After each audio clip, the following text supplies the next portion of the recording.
મોટાઓની વડીલોની સલાહ હંમેશા માનીને જ ચાલુ છું. એવું અહમ વાસુદેવ નામ છે પણ સર્વસ્વમ વાળું હું લગાવતો નથી. હું બધાને પૂછીને જ કામ કરું કોઈ પણ. ચાલો ચાલુ થઈ ગયું ભાઈ. હે સ્વામિનારાયણ હરે સ્વામિનારાયણ હરે. તારીખ આજે 18 એપ્રિલ 2026. રોજના અનુક્રમમાં આપણા શ્રી રામાનુજાચાર્યકૃત વ્યાસસૂત્રનું શ્રી ભાષ્ય જે છે તે જોઈ રહ્યા છે. વૈશાખ મહિનાની આજે શરૂઆત થઈ ગઈ અને વૈશાખ મહિનાની ગરમી અત્યાર સુધી લાગે છે. 2 દિવસ રહીને એટલે હવે અખાત્રીજથી પાછા આપણે ત્યાં ચંદનના વાઘાની સેવા પણ શરૂ થશે. નથી થવાની આ વખતે? ઓકે. હજુ કંઈ ધડ માથા દેખાતા નથી એટલે એવું કહે.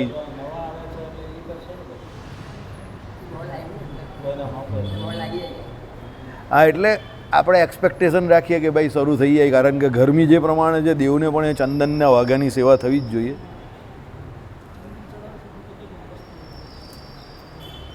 નહીં, એમનેથી એમના હાથમાં જ નહીં. હવે તમને બધું ખબર પડશે જ. હજુ આ બધા પિક્ચર બહુ મોટા છે. ચાલો કંઈ નહીં, આગળ વધીએ આપણે. એટલે એ પ્રમાણે આજે યુટ્યુબ ઉપર મેં 6 ધામના દર્શન કર્યા ને એમાં જોયું કે પેલા માટલા મૂકવાની શરૂઆત કરી. માટલા દેવ સામે પેલા માટલા મૂકે ને, નવા પાણીના માટલા. સત્સંગી જીવનમાં કહ્યું જ ને, અખાત્રીજને દિવસે મોકલે. પણ આજે આ વૈશાખ મહિનાનો આજે ગરમી હતી એટલે કોઈ 1-2 જગ્યા પર મેં જોયું કે પેલા દેવની સામે એમ કહી કે માટલા મૂકેલા. બહુ સરસ લાગતું હતું.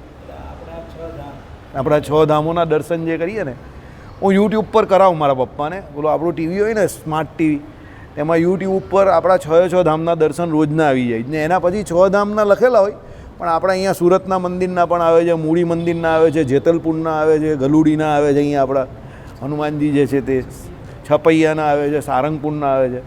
બાપુજીને દર્શન કરાવે એ ભેળા મારા પણ થઈ જાય. 20 મિનિટનું રોજ આવે. એટલે યુટ્યુબ પર આવી જાય છે લગભગ. એ 24 કલાક આવે ને યુટ્યુબ પર આખું એક એને એક્યુમ્યુલેટ કરીને એક વિડીયો બનાવેલો હોય છે. હા, 6 ધામના દર્શન એવું યુટ્યુબ પર લખેલું હોય. એટલે તમે ગુજરાતીમાં લખો ને 6 ધામના દર્શન એટલે આવી જાય. એટલે એમાં રોજના રોજ નવા આવે છે દર્શન. એ લોકો એને રીશિડ્યુલ કરે છે રોજ જ. તો એ તમે જોવાના. એટલે એમાં આજે મેં જોયું કે પાણીના માટલા મૂકેલા હતા. આપણે સત્સંગી જીવન અહીંયા ચાલતું હતું ને ત્યારે એમાં આવતું હતું. મને એકદમ રિકલેક્ટ થયું કે ભગવાને કહ્યું છે કે ભાઈ વૈશાખ મહિનાનો આવી રીતે ધમધકતો બપોર હોય તો દેવ સામે પણ એ રીતે માટલાને મૂકવાનું. બહાર પરબો કરાવવાનું પણ બહુ પુણ્ય કહ્યું છે. પૂતકર્મ કરાવવાનું કહ્યું છે. પરબો કરાવો, વટેમાર્ગોને પાણી પીવડાવો, એનું બહુ ફળ કહ્યું છે. આમ વચ્ચે પરબ હોય, પાણી મળતા હતા. જેમ અમાસને દિવસે હું કાલે જ જોતો હતો.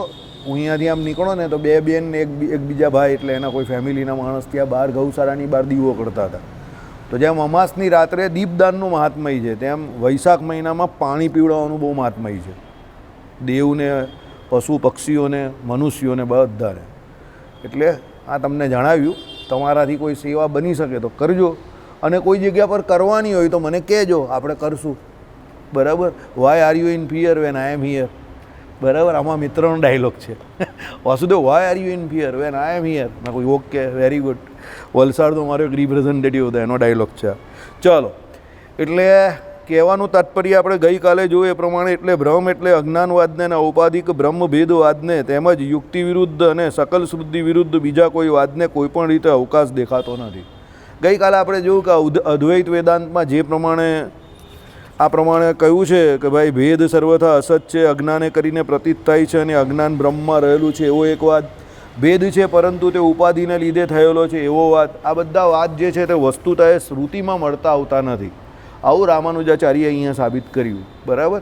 એટલે શ્રુતિઓ એવું કહે છે કે ભાઈ ભેદ જે છે તે સુસિદ્ધ છે. જીવ અને પરમાત્મા વચ્ચેનો ભેદ જે છે તે અનાદિ ભેદ છે. માયા પણ છે તે અનાદિ જ છે. અને જીવ ઈશ્વરને માયા એ 3 તત્વોને તમે સ્વીકારો તો જ તમે એમ કહે કે કોઈ પણ પ્રકારના નિષ્કર્ષ પર પહોંચો. આ પછી જીવની કેટેગરી તમે અલગ અલગ કરો કે બદ્ધ છે કે મુક્ત છે કે એ પ્રમાણે એ અલગ વાત છે. અને પરમાત્મા જે છે તે તો અનાદ, ભગવાને વચનામૃતમાં કહ્યું પ્રમાણે હું તો અનાદિ મુક્ત છું. એટલે ભગવાન તો પહેલેથી મુક્ત જ છે. આપણે ત્યાં તો મુક્તોની કેટેગરીમાં પણ એક અનાદિ મુક્તની કેટેગરી આવે જ છે. બરાબર. અને જે બીજા અહીંયાથી થાય તે તો જે અનાદિ મુક્તો છે, લક્ષ્મીજી આદિ જે કોઈ કયા કે ભાઈ રાધાજી છે, લક્ષ્મીજી છે, નંદજી, સુનંદજી છે, ગરુડજી છે, વિશ્વક્સેનજી છે, આ બધા આપણા અનાદિ મુક્ત છે. એ કોઈ દિવસ કર્મે કરીને આ લોકમાં નથી આવ્યા. સ્વતંત્ર રીતે જેમ ભગવાન અવતાર ધારણ કરે તેમ ભગવાનની ઈચ્છાથી એ લોકો આવ્યા હોય, કર્મે કરીને નથી આવ્યા. જો ભગવાનના સંકલ્પે કરીને આવે એ કર્મે કરીને કે પરતંત્રપણું નથી. માયા આગળ તમારું જે છે તે પરતંત્રપણું છે, ભગવાન આગળ પરતંત્રપણું નથી. કારણ કે ભગવાન આગળ તો સાહજિક રીતે બધાનું પરતંત્રપણું છે, એટલે એ તો પરતંત્ર જ છે. ભગવાન આગળ તો જીવ ગમે તે હોય, અનાદિ મુક્ત હોય કે અહીંયા ના હોય, સમજો. પણ હવે ભગવાનની ઈચ્છા એ આપણી ઈચ્છા, ભગવાનનો સંકલ્પ એ આપણો સંકલ્પ એમ માનીને જે મુક્તો પણ અહીંયા અવતાર ધારણ કરે છે, તો એમાં એને કર્મકૃત અવસ્થાએ કરીને આવીને કલ્પવા આ બહુ મોટો દોષ છે. એ આપણી જેમ નથી આવતા. આપણે તો બધી ચોઈસ કોઈ મળતી નથી કે ભાઈ કયા કુળમાં આવું, ક્યારે આવું, કઈ જગ્યા પર આવું, એવી કોઈ ચોઈસ નહીં મળતી. આપણા કર્મને હિસાબે આપણે ત્યાં આવી જ જઈએ છીએ. ત્યારે મુક્તોને એ ચોઈસ મળે છે સ્વતંત્રપણે કે એને કયા કુળમાં જવું, કોને ત્યાં જવું. અને અવકાશમાં એવું મેં સાંભળ્યું છે ઘણા મોટાઓના મુખારવિંદથી કે અવકાશમાં એવા ઘણા જીવો હોય છે કે જે વિચરતા હોય છે અને એ લોકો સારા મા બાપ શોધતા હોય છે. એકાંતિક ભક્ત એવા મા બાપ હોય ને એ શોધતા હોય ને પછી એને ત્યાં એ લોકો આવે છે. આ મોટા મોટા આચાર્યોનું પણ એવું જ છે. એ લોકો આપણી જેમ નથી આવતા, એ બધા સ્વતંત્ર રીતે આવે છે. આપણી જેમ લાત ખાવા તો આપણે જ આવીએ. ખાલી એક તજુર્બો છે લાત ખાવાનો આપણે, બરાબર, અનંત કોટી કાળથી. માર ખાવાનો પણ એક તજુર્બો હોય, દુઃખી થવાનો પણ એક તજુર્બો હોય, બરાબર. અત્યારે એક મારી નવી બ્રાન્ડ મારી એક એસ્ટાબ્લિશ થઈ છે. કોઈ પણ વ્યક્તિને કોઈ બહુ તકલીફ કે કોઈ બહુ દુઃખમાં આવે ને તો એ સીધો મને ફોન કરે છે. મારા બધા 20-20, 25-25 વર્ષ જૂના મારી જોડે ભણતા મિત્રો હોય ને તે લોકો કષ્ટમાં આવે ને, દુઃખમાં, ખબર નહીં આ કોણે વાત ઉડાડી, તે લોકો સીધો મને જ ફોન કરે છે, બરાબર. એટલે હું અત્યારે લોકો કહે ને કે દુઃખોનો બાદશાહ થઈ ગયો લાગુ છે એ લોકોના મતે, બરાબર. દુઃખોનો બાદશાહ, ગરીબો કા નહીં, દુઃખોનો. કોઈ કંઈ દુઃખમાં કષ્ટમાં હોય તો બધા મને બહુ ફોન કરે છે. મને થયું કે આ એક નવું આઈડેન્ટિફિકેશન થઈ ગયું લાગે છે, બરાબર. એટલે સુખમાં હોય તો કોઈ આવે જ નહીં મારી પાસે, કારણ કે એને મારી પાસે લેવાનું, એ કહેશે મને હોટલમાં નહીં લઈ જઈ શકે, ફરવા નહીં લઈ જઈ શકે. એટલે દુઃખમાં હોય તો આવે મારી પાસે, બરાબર. હમણાં દેવાંગ આવેલો મારી પાસે, ત્યાં આપણા આશ્રમમાં કાર્યક્રમ કરવા, એને એની વાઈફ, હા, બાળકીઓમાં 2 રવિવાર પહેલાં. એટલે અત્યારે ઉલટી પરિસ્થિતિ છે. લોકો દુઃખી લોકોને સુખી કરવા માટે કાં દુઃખમાં હોય તો મારી પાસે આવે છે. સારી વાત છે. સુખી માણસ તો આ દુનિયામાં વિષય ભોગી જ હોય છે, બરાબર. દુઃખી માણસ હોય તો ભજન કરી શકે. ચલો, હવે ચિત્ત, અચિત અને ઈશ્વર જુદા જુદા સ્વભાવવાળા તરીકે શ્રુતિથી સિદ્ધ છે. આવી ગયું ને? ચિત્ત, અચિત અને ઈશ્વર ભગવાન, ત્રણના સ્વભાવ જુદા જુદા છે, બરાબર. સ્વભાવ જુદા જુદા છે, સ્વરૂપ તો જુદા જુદા છે જ, સ્વભાવ પણ જુદા જુદા છે. ભગવાન કેવા છે? અતિશય નિર્વિકારી સ્વભાવે કરીને. ભગવાનમાં કોઈ વિકાર કોઈ કાળમાં છે જ નહીં, સમજો. જીવ કેવો છે? તો મૂળ એનો સ્વભાવ નિર્વિકારી છે, પણ પછી એ માયાનો સંગ કરે છે એટલે એના સ્વભાવમાં વિકાર થાય છે. સ્વરૂપમાં વિકાર નહીં થતો, પણ સ્વભાવમાં જીવના વિકાર થાય છે. કેવી રીતે થાય છે? મહારાજના જ વાક્યો. આપણા જેવાની અતિશય વિદ્વાન લોકોની સભા બેઠી હોય, આપણે તો વિદ્વાન નથી પણ ભગવાનના શબ્દો, અને એમાં પણ જો કોઈ સુંદર સ્ત્રી ત્યાંથી જાય તો ભલા મક્કમ કે ધીર પુરુષનું પણ મન એમ કે ઠેકાણે રહેતું નથી. આ જે છે સ્વભાવમાં થયેલો વિકાર છે. કેમાં થયેલો વિકાર છે બેટા?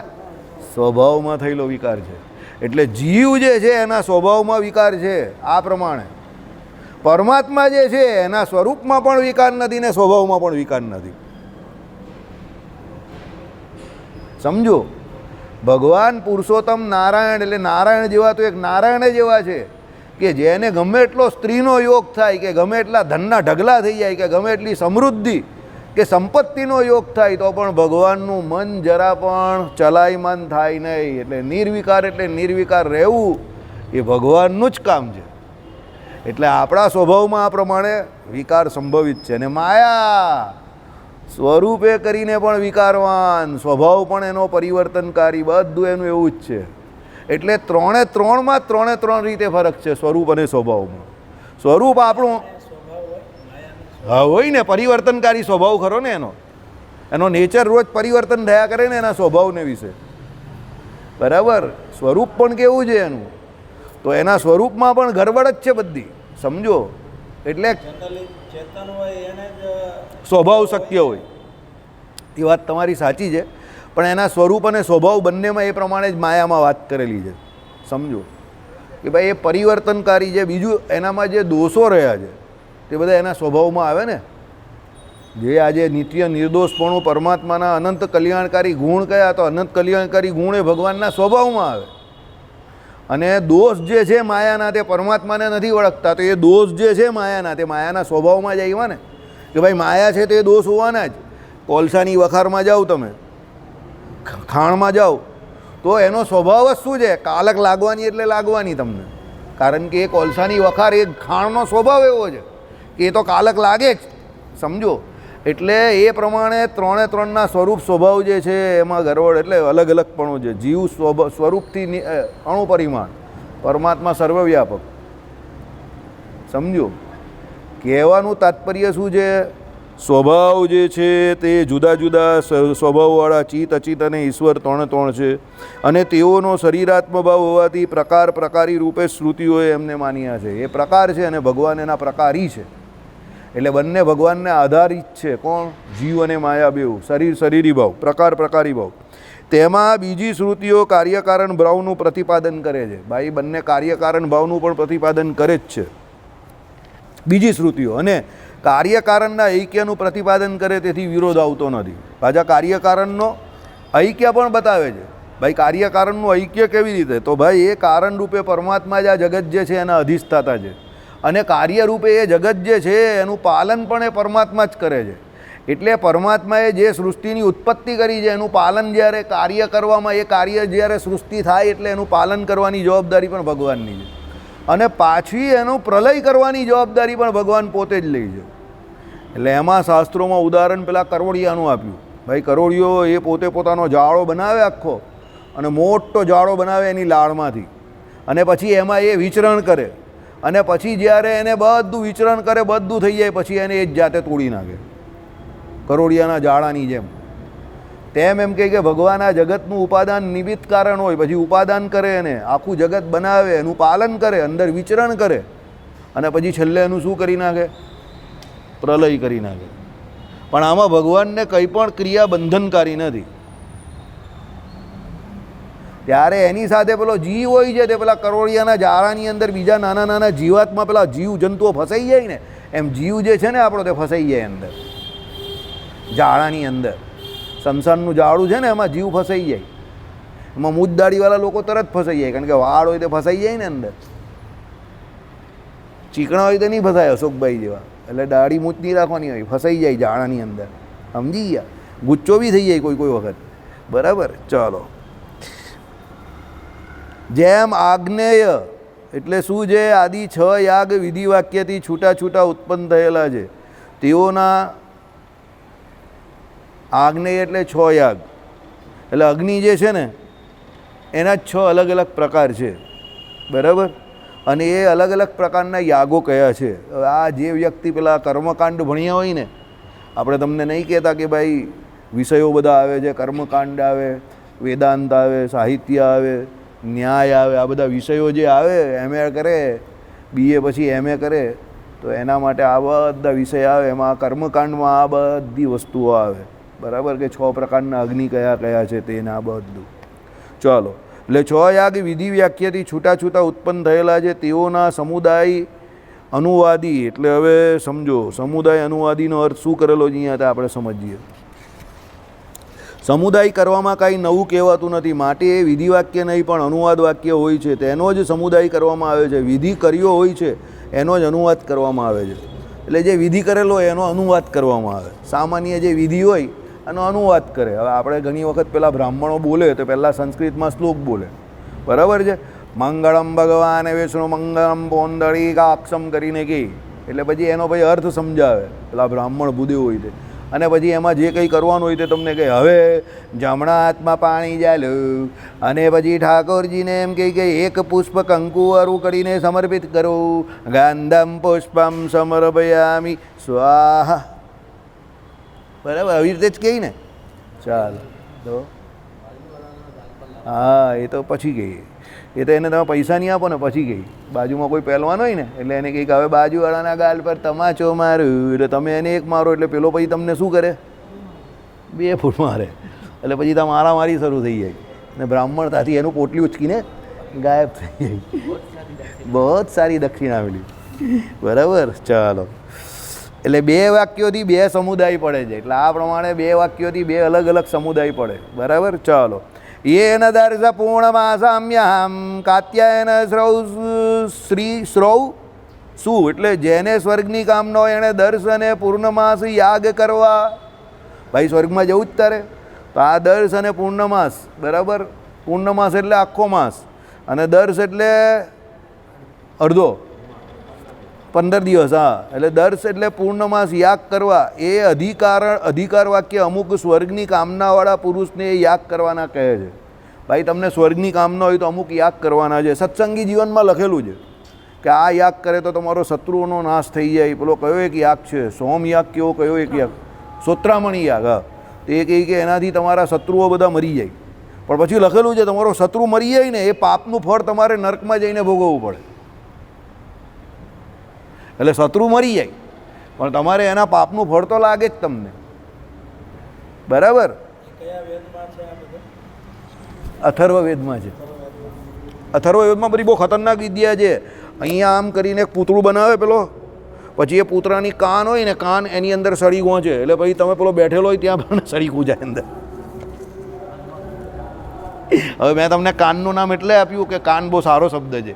બીજે જ્યાં જ્યાં પેલો સળી ગોંચે ત્યાં પેલાને ગોંચાય. બરાબર. હા હા સો આઈ એમ નોટ જોકિંગ. મારો છે ને વાત કરવાનો ટોન જરા લાઇટર હું એટલે રાખું છું સમજો કે અમુક બાબત રસપ્રદ હોય નહીં, તમને કંટાળો આવે એટલે હું એને રસપ્રદ રાખવા માટે લાઇટર મોડમાં વાત કરું. એકદમ લાઇટ હકીકત છે. હા આખું તમારું આ નોર્ધન ઈસ્ટ છે ને, બંગાળ છે, આસામ છે, આ બધા બધું બહુ ચાલે. કોઈની પ્રગતિ જો એટલે એનો શું એના વાર લઈ આવે, એનું કપડું લઈ આવે અને પછી જઈને પેલા તાંત્રિક પાસે જાય અને તાંત્રિક રીતસર એ બધી વિધિઓ કરે એની ઉપર. એનું કપડું હોય તો પેલા પૂતળું બનાવે સળીનું કે એનું ને એની ઉપર લપેટે ને પછી એને સોયા ભોંકે ને એવું બધું કરે. પેલો બિચારો બહુ દુઃખી થઈ જાય.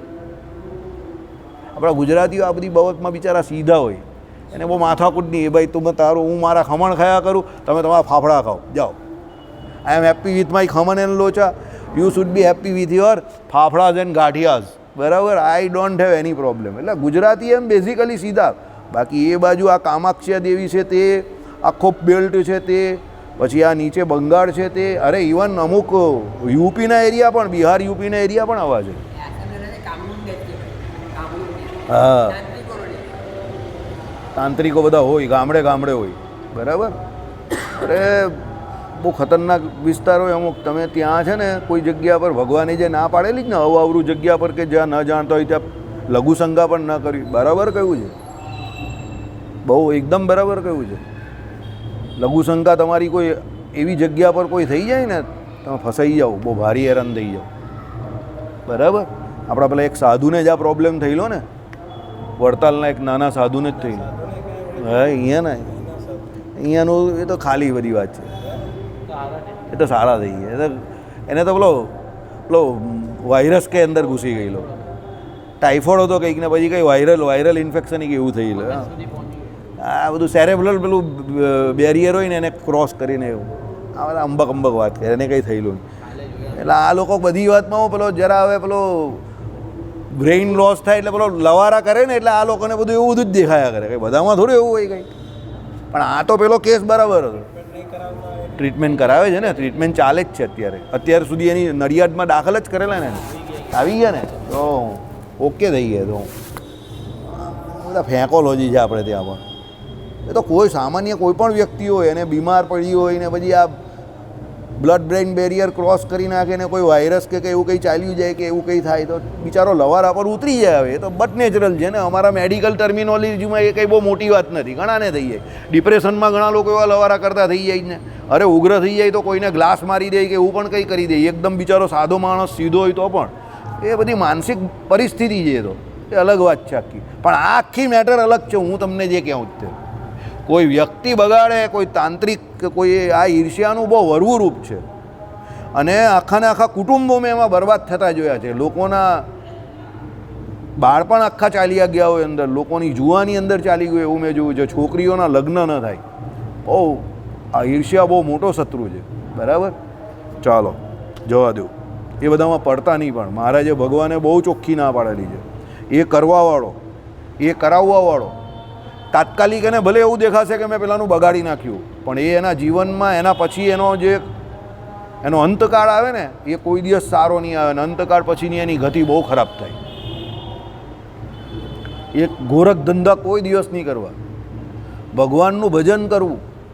કોઈ આપણો શત્રુ હોય ને તો પણ એને બદલો લેવાની ભાવના શું આપણે નહીં રાખવાની. ભાઈ ભગવાન એને એના કર્મનું ફળ આપશે.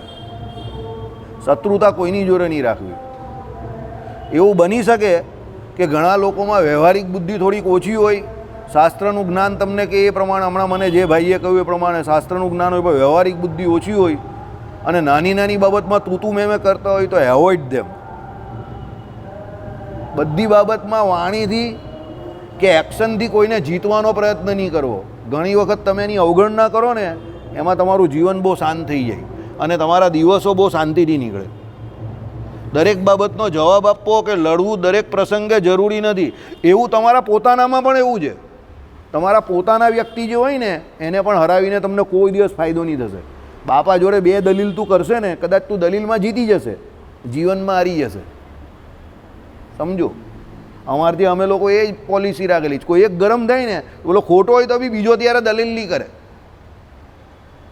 કારણ કે એ ગરમ હોય એટલે ઝઘડો જ થાય, વધે જ ઝઘડો. એટલે પેલો એક ગરમ થાય ને તો બીજો શાંતિથી બેસા બેઠો હસ્યા કરે. પેલો વધારે ગરમ થાય, વધારે. પછી એક સમય એટલે એને ખબર પડે કે હું ભૂલ કરી રહેલો, એટલે પછી ઠંડો પડી જાય. ઠંડો પડે પછી એને કહેવાનું કે જો અહીંયા આને બદલે આમ થાત તો કેવું થાત, બરાબર થાત ને. એવી રીતે જોઈએ. ભગવાને શું કહ્યું છે? ક્રોધ તમને તમારો વિવેક ભૂલાવી દે છે, એવું ગીતાજીમાં ભગવાને કહ્યું છે ને. બરાબર છે? તો એ બીજાને એપ્લિકેબલ હોય તો આપણે પણ એપ્લિકેબલ હોય. આપણે વાંચીએ એટલે આપણે એપ્લિકેબલ ન હોય એવું ન હોય, આપણે પણ હોય જ. અને ભૂલ આપણે બધા જ કરતા હોઈએ, સમજો. પણ સારા વ્યક્તિ, અને અહીંયા હોશિયાર અને ગગાની વાત નથી, સારા અને ખરાબની વાત છે. સારો વ્યક્તિ પોતે પોતાની ભૂલ શોધે કાં કોઈ બીજો કહે તો એને સમજે અને એને સુધારવાનો પ્રયત્ન કરે. પણ ખરાબ વ્યક્તિ હંમેશા બીજાની ભૂલ જ જોશે. ઈર્ષાને કારણે એને હંમેશા બીજાની ભૂલ જ દેખાશે. એને પોતાની ભૂલ કોઈ દિવસ દેખાશે નહીં, સ્વીકારશે પણ નહીં. અને એનામાં સુધારાના ચાન્સીસ નહીવત. એ સુધરી નહીં શકે, સમજો. બરાબર? પેલા ભાઈ જે એમ કહેતા હતા કે વાસુદેવભાઈ દર્શન કરતાં વાત કરે છે, કાલે એને જ તકલીફ પડી તો મારી જોડે વાત કરવા આવ્યો ને, અને એ મને મારી જોડે વાત કરી તો એના પ્રોબ્લેમનું સોલ્યુશન થઈ ગયું. જો એ વાત નહીં કરતો તો નહીં થતે. કાલે જ અમાસ હતી, કાલે એ જ ભેરવેલો હતો. એક દિવસ પહેલાં એ જ એવું બોલેલો કે તમે અહીંયા ઘનશ્યામ મહારાજ પાસે વાત કરો છો. મેં કહું જો મારે વાત કરવી જરૂરી છે, કારણ કે મને લોકો પૂછવા આવે ને હું વાત નહીં કરું ને તો પેલો બિચારો ઘૂઘવાયા કરે. કારણ કે કોઈ અહીંયા કંઈ મારી જોડે કોઈ ક્રિકેટની કોમેન્ટ્રી કે કોઈ રૂપિયા પૈસાની થોડો વાત કરવા આવે છે. કોઈ ઉલઝેલો હોય તો જ વાત કરવા આવે ને. કોઈને કંઈ શાસ્ત્રને લગતો કે કંઈ ઉલઝન હોય તો જ પૂછવા આવે, સમજો. હવે કોઈ પૂછવા આવ્યો હોય ને હું મારી માળા જ ફેરવ્યા કરું તો પછી એ ખોટી વાત છે. પેલો બિચારો વધારે ગૂંટાય, એટલે પછી મારે એને 2 મિનિટ ઊભો રહે ભાઈ, જવાબ આપી દેવો પડે. એ માણસે જ આગલે દિવસે એવું કહેલું કે તમે અહીંયા વાત કરો છો, અને બીજે દિવસે એને જ જરૂર પડી અને એણે એ જ જગ્યા પર આવવું પડ્યું મારી પાસે, ઘનશ્યામ મહારાજ પાસે. અને એના પ્રોબ્લેમનું સોલ્યુશન પણ ત્યાં જ નીકળ્યું. અને એને રાત્રે એ પ્રમાણે જ કર્યું કાલે, અને એ નીકળી પણ ગયો, બચી ગયો. આજે મને કહી ગયો, આઈડિયા કામ કરી ગયો, સમજી ગયા. એટલે જે વ્યક્તિ જે પરિસ્થિતિમાં જે કરતો હોય એ કદાચ આપણે અનુરૂપ નહીં લાગે, પણ એને એ સમય પર કદાચ અનુરૂપ હોય, સમજો. તમારા બૂટમાં મારા પગ નહીં આવે, મારા બૂટમાં તમારા પગ નહીં આવે. આઈડિયા આવે છે? આવું છે ભાઈ. બરાબર? ચાલો, વ્યવહારિક બુદ્ધિ બહુ જરૂરી છે. હમણાં જ મને હરિપ્રકાશ શાસ્ત્રીએ કહ્યું. મેં તમને જે વાક્ય કહ્યું ને, that was told to me by mister Hariprakash Shastri, not mister Sant Hariprakash Shastri, કે શાસ્ત્રનું જ્ઞાન હોવા સાથે વ્યવહારિક બુદ્ધિ હોવી બહુ જરૂરી છે વાસુદેવભાઈ. એટલે સંભાળીને રાખવું, એ જે વ્યવહારિક બુદ્ધિ જેનામાં છે ને એની જવાબદારી વધી જાય છે. તમારે બહુ બાખડિયા નહીં ભીડવાના મને એટલે કહી. હું નહીં ભીડતો એટલે જ નહીં ભીડતો, હું જાણું છું એ બસ એમ કે તમે જાણો છો ને તો તમારે શાંત રહેવાનું. સમજી ગયા? એટલે મારી બા મને કહેતા હતા તું મોટો છે ને હું તને કહીશ તારે સમજી જવાનું, એ બે નાના છે ને નહીં સમજવાના અત્યારે. હું ત્યારથી સમજતો જ આવ્યો છું, અત્યાર સુધી સમજ્યા કરું છું. સમજો, મોટો હોય એની એ જવાબદારી છે. મોટો એટલે મોટો ઉંમરમાં મોટાનો સવાલ નથી, અહીંયા સમજદારીનો સવાલ છે. બરાબર? ચાલો હવે એટલે અહીંયા સ્વર્ગની કામનાવાળા પુરુષને આ પ્રમાણે યાગ કરવાના કયા સાંભળો. તેમ ચિત્ત અચિત અને ઈશ્વર એમના સ્વરૂપ અને એમના સ્વભાવ જુદા જુદા છે એમ કેટલાક વાક્યોમાં પૃથક પ્રતિપાદન કરવામાં આવે છે. જેમ કે નીચેની શ્રુતિઓમાં ક્ષરમ પ્રધાનમ અમૃતાક્ષરમ હરહ ક્ષરાત્માન માના વિશતે દેવ એકઃ પ્રધાન ક્ષેત્રજ્ઞ પતિર્ગુણેશ પતિમ વિશ્વસ્યાત્મેશ્વરમ આત્મા નારાયણ પરહ ઉપનિષદ. હવે આમાં મને તકલીફ પડે છે વાંચવામાં. I am not expert in Sanskrit, પણ હું એટલા માટે વાંચું છું કે તમારા કાનમાં થોડાક એ શ્રુતિ વાક્ય પડે તો આ જન્મે પડશે તો 2-4 જન્મે તમને એને ભણવાની ઈચ્છા થશે તો કોઈક જન્મે તમે એને ભણશો. સાંભળવાનું પણ બીજ બળ બંધાય. બરાબર? એટલે તમે હવે આ લાઈનમાં આવી જ ગયા છો. સમજો, તમે હવે બોર્ડર પર જવાના છો તો પહેલાં તમને શું શીખવાડે? નિશાનો લેતા શીખવાડે. પછી સામે જે છે તે આપણો શત્રુ જ છે, તમે એને ન મારશો તો એ તમને મારી નાખશે. એટલે if you want to shoot just shoot, don't talk. એટલે એને એનો જે પણ કોઈ ટ્રેનર હોય તો શું શીખવાડે? આતંકવાદી છે તારે એને મારી જ નાખવાનો છે. He should not enter in India's border. એ ભારતની બોર્ડરમાં ઘૂસવો જોઈએ નહીં. એમ આપણે આ લાઈનમાં આવેલા છે તો આજે નહીં ને કાલે આપણે આ બધું ભણવાનું જ છે. સમજી ગયા? હું પણ તમારી જેમ તમારી ઉંમરમાં ન ભણી શક્યો એટલે પ્રયત્ન મારો ચાલુ ને ચાલુ છે. એટલે આવું કંઈ પણ દેખાય તો હું વાંચ્યા કરું, સમજવાનો નીચે ગુજરાતીમાં પ્રયત્ન કરું, સંસ્કૃત પણ વાંચવાનો પ્રયત્ન કરું. ભલે ભૂલ પડે, મને કોઈ એમ કે ખોટું છે સંસ્કૃત વાળો તો હું એગ્રી થઈ જાઉં, હા સાચી વાત છે, મને નથી આવડતું. અને ભગવાન જાણે જ છે કે મને નથી આવડતું. હું કાં દાવો કરું છું કે મને આવડે છે, પણ હું હિંમત કરી શકું છું ને, બસ. તમારે હિંમત કરવાની જરૂર છે. ઓકે, આગળ જઈએ. ક્ષર એટલે વિનાશી પ્રધાન. જો આવી ગયું ને, પ્રધાન કેવું છે? વિનાશી છે. પ્રધાન એટલે કોણ? કયા પ્રધાન? સંરક્ષણ પ્રધાન કે કૃષિ પ્રધાન કે નાણાં પ્રધાન? કયા પ્રધાન? તમે કહો વાસુદેવભાઈ તમે તો ઉદાહરણ આપો છો, એ નામ પણ બહુ અઘરા બોલો છો. બોલ ભાઈ, વિનાશી છે પ્રધાન. કયો પ્રધાન વિનાશી છે ને કયો પ્રધાન વિનાશી નથી? બોલ ભાઈ, કયું પ્રધાન? માયા. બરાબર બોલ્યો. પ્રધાન એટલે માયા થાય બેટા, અને પુરુષ એટલે જીવ થાય. પ્રધાન એટલે શું થાય? માયા. આ લોકો કહે ને પ્રકૃતિ એટલે માયા, પ્રધાન એટલે માયા. આ બધા પ્રકૃતિ છે, પ્રધાન છે, આ બધા માયાના શબ્દો છે. તમ એટલે પણ માયા. આ બધા પર્યાયવાચક શબ્દ છે, એક સરખા અર્થવાળા શબ્દો જે કહેવાય ને એ છે. બરાબર?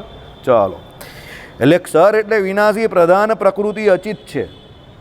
આ પ્રધાન કેવું, પ્રકૃતિ કેવું, માયા જે છે તે કેવી છે? અચિત છે. અચિત એટલે કેવી? બોલ ભાઈ, તને જ પૂછીશ, તું મારા માટે સોફ્ટ ટાર્ગેટ છે. તને આવડી ગયું એટલે બધાને આવડી ગયું. હાથીના પગલામાં બધાના પગલાં આવી ગયા. બરાબર? ચાલો, અચિત એટલે શું? બોલો. ચિત એટલે શું? પહેલાં એ કે ચિત એટલે આત્મા. આત્મા કેવો છે? ચેતન છે કે જળ છે? ચેતન છે. તો અચિત એટલે કેમાં આવે? ચેતનમાં આવે કે જળમાં આવે? ઓકે, હવે જળ અને ચેતનમાં ફરક શું?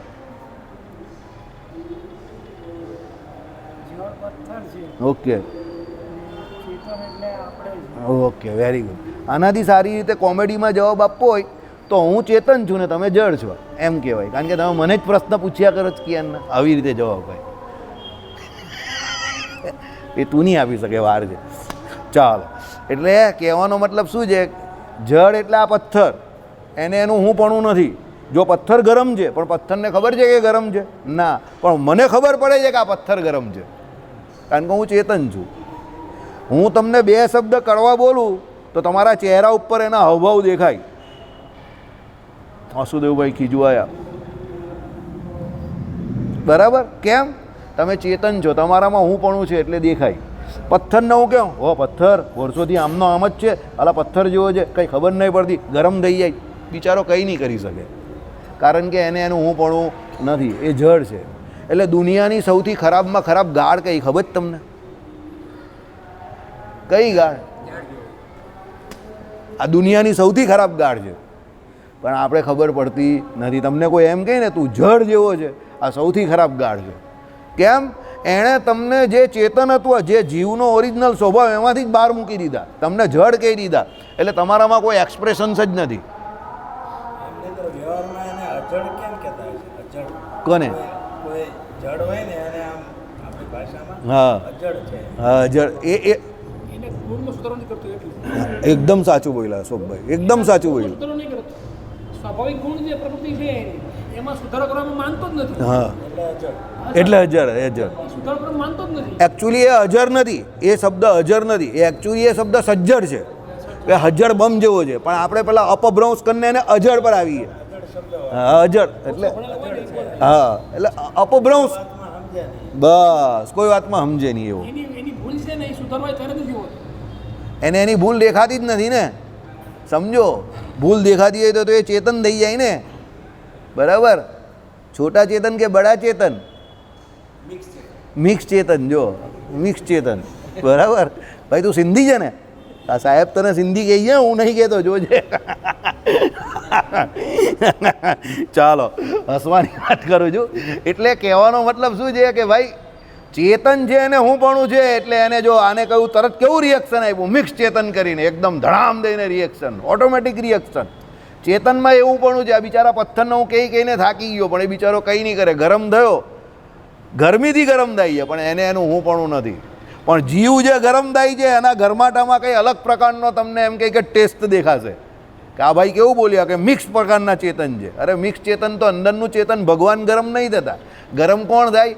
આ ઉપરનું ચેતન, આપણું જે ચેતન છે ને આત્મા, એ એટલે જ એને મિક્સ કહ્યું ને, એટલે જ ને. તો હું એટલે તો કહ્યું કે બે છે, એટલે એ બોલે તો છે બરાબર જ છે ને, બે ચેતન છે અંદર, પણ એમાં ભગવાન જે ચેતન છે એ ગરમ નહીં થતા પાછા. ગરમ કોણ ચેતન થાય? આપણે ગરમ થઈએ, અને ભગવાન જોઈ હા હી ઇઝ ડુઈંગ મિસ્ટેક, આ ભૂલ કરી રહેલો જ, આ ગરમ થઈ રહેલો જ. એટલે પેલું વેદોમાં શું કહ્યું? એક પ્રાણી ઉપર રહ્યું છે ને બીજું પ્રાણી નીચે, એક પક્ષી ઉપર રહ્યું છે ઝાડ ઉપર ને બીજું નીચે રહ્યું છે. નીચેનું પક્ષી જે કંઈ મારી જેમ ફેલ ફતુર કરે, ઉપર કોઈ આજુબાજુ જતો હોય ક્રુક ક્રુક ક્રુક ક્રુક ક્રુક ક્રુક કરે. પછી પેલી જે એમ કહે કે ડાળ હોય તે ડાળ પર કોઈ ફળ હોય એની ઉપર ચાંચ મારે, પેલા પાંદડા હોય પાંદડા એની ઉપર કંઈ બીજું કંઈ કરે. શું કરે તે તમે સમજી જાઓ. ઉપરનું પક્ષી આ બધું ફેલ ફતુર જોઈ રહેલું જ પેલા નીચેના પક્ષીનું, કરશે કંઈ નહીં. પણ જ્યારે એને કર્મનું ફળ આપવાનું હશે ત્યારે ઉપરનું પક્ષી નીચેના પક્ષીને ફળ આપશે, કારણ કે સક્ષમ છે. તે ઉપરનું પક્ષી કયું? ભગવાન. અને નીચેનું પક્ષી કયું? આપણે. એકદમ સહી પકડે. આ વેદાંત આવી રીતે ભણાય હસ્તારમ. ભગવાન, જીવ. આ સૌથી ફેમસ અને વેદાંતિઓ જે છે ને એનું સૌથી ફેવરિટ એક્ઝામ્પલ છે. આ વેદાંતનું એક્ઝામ્પલ છે, બરાબર? ઉપર અને નીચેનું. ચાલો, એટલે ક્ષર વિનાશી પ્રધાન પ્રકૃતિ અચિત છે, અવિનાશી અક્ષર હર. જો એક પુરુષ ચિત્ત છે, હર કયો છે? કોને? જીવને હર પણ કયો છે? હર. આ નવું નામ છે, હર હર મહાદેવ જે કહે જ ને તે પ્રમાણે, બરાબર? એટલે જીવને હર કયો? ચિત્ત કયો? બીજો શું કયો? અવિનાશી કયો? અક્ષર કયો? હર પણ કહે. એક નામ છે, આ વેદાંતનું નામ છે, નવું નામ છે. આપણે પણ માર પેલા યાજ્ઞિકમાં તારી પાસે તો છે જ નહીં. ના ના, જેમિની વાળાને નહીં ખબર હોય. પેલા યાજ્ઞવલ્કમાં આવે, પેલા આપણું હરી લે એવું છે. પેલા એમાં પેલો કયા યાજ્ઞિક? હા, શબ્દકોશમાં લખ્યું હશે હર શબ્દનો, વેદાંતમાં એને નહીં મળશે તમારે. ચલો, એક દેવ બ્રહ્મ એટલે ક્ષર અચિત અને આત્મા ચિત્તનો ઈશ્વર નિયંતા છે. જો આ બે આવી ગયા, એક આત્મા આવ્યો, એક પરમાત્મા. હવે આ એક આત્મા અને માયા. હવે આ બંનેથી પર કોણ છે? એક દેવ ઈશ્વર, જેને આપણે ભગવાન કહીએ, બરાબર? એ કોણ છે? બ્રહ્મ છે, બરાબર. એ શું છે? ક્ષર એટલે અચિત એવી માયા, અને આત્મા એટલે ચિત્તનો ઈશ્વર એટલે નિયંતા છે. આ બધું શ્રુતિઓના અર્થ લખેલા છે, એનો નિયંતા છે. પ્રધાન અચિત અને ક્ષેત્રજ્ઞ ચિત્તનો પતિ ગુણોનો નિયંતા. એટલે ભાઈ આના જે ગુણ હોય તે અને આપણામાં જે ગુણ રહ્યા તે એ બંનેના નિયંતા કોણ છે? એ પરમાત્મા છે. એટલે આ એના ગુણ નહીં છોડતું. કોણ? જળ પદાર્થ એના ગુણ નહીં છોડતું. આનામાં પણ ગુણ છે, સમજો, બરાબર. કઠણપણું જે છે તે પૃથ્વીનો ગુણ છે, તે છે જ ને. પાણીનો ગુણ જે છે તે પાણીમાં એનો ગુણ છે જ. એની અંદર તમે જુઓ તો ઠંડક પ્રથમનું 11મું વચનામૃત વાંચી લેજો. એની અંદર બધા લક્ષણો લખેલા જ છે, પૃથ્વીના, જળના, તેજના, વાયુના. તો લક્ષણો તો આના પણ છે, જળના પણ છે અને ચેતનના પણ છે. તો એ બંને પોતપોતાના લક્ષણ છોડતા નથી, કારણ કે એનું નિયમન કોણ કરે છે? ભગવાન કરે છે. પણ ભગવાનમાં એ સામર્થ્ય છે. કઈ સામર્થ્ય? જળને ચેતન જેવું બનાવી દે, ચેતનને જળ જેવો બનાવી દે. સમજો, જળને કેવું બનાવી દે? ચેતન જેવું. અને ચેતનને કેવું બનાવી દે? જળ જેવું. ઉદાહરણ સહિત સમજાવો, સિંધી માણસ સમજાઈ શક્યા? બોલો. હે? એવી રીતે નહીં, જળને ચેતન જેવું કરી દે અને ચેતનને જળ જેવું કરી દે. ઉદાહરણ સહિત સમજાવો. 4 માર્કનો સવાલ. બોલો, સમજાવો. મેં ઘણી વખત સમજાવેલું છે, એટલે આ જ જગ્યા પરથી. હા, તમારા કરતાં 2 ગણી ઉંમર છે, પણ યાદ રાખે છે. વડતાલમાં શું થયેલું? મહારાજે આરતી ઉતારી, ભાઈ બ્રહ્માનંદ સ્વામીએ શું કહ્યું કે આ બધા પુતળાઓએ શું બગાડ્યું? આ બધા કેટલા મસ્ત શોભાયમાન લાગે છે, કોઈના હાથમાં સારંગી છે, દફલી છે, આ છે, તે છે. તમે તો એમ કહી કે ભગવાન જો એમ કે કોઈ જો ભગવાન હોય ને, શું કહ્યું?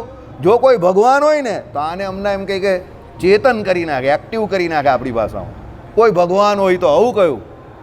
ભગવાન કહી તું ભગવાન કો ભગવાન બનને કી ચેલેન્જ દે રહ્યો. ભગવાને આમ સોતી અડાડીને શું કર્યું? સંકલ્પ કર્યો. એટલે બધા પુતળાઓ જે વડતાલના છે તે જેની પાસે જે હતા તે બધા શસ્ત્ર સરંજામ, એટલે એના વાજિંત્રો હતા તે બધા શું થઈ ગયા? વાગતા થઈ ગયા. આ શું કર્યું ભગવાને? આને શું કર્યું ભગવાને? જળને ચેતન કરી નાખ્યું, બરાબર. હવે ચેતનને જળ કરી નાખે ભગવાન. એનું ઉદાહરણ આપો. કોઈ મસ્ત મોટો પહેલવાન જેવો માણસ હોય, મલ્લ જેવો હોય, કુસ્તી કરતો હોય, બરાબર, અને એને ન કરે નારાયણ, સ્ટ્રોક આવી જાય, બરાબર, પેરાલિસિસ થઈ જાય, બરાબર, તો એનો એક બાજુનો ભાગ શું થઈ જાય? જૂઠો થઈ જાય, જળ થઈ જાય. હે? હા. પછી અહલ્યાજી, ગૌતમ મુનિએ એને શું કરી નાખ્યા?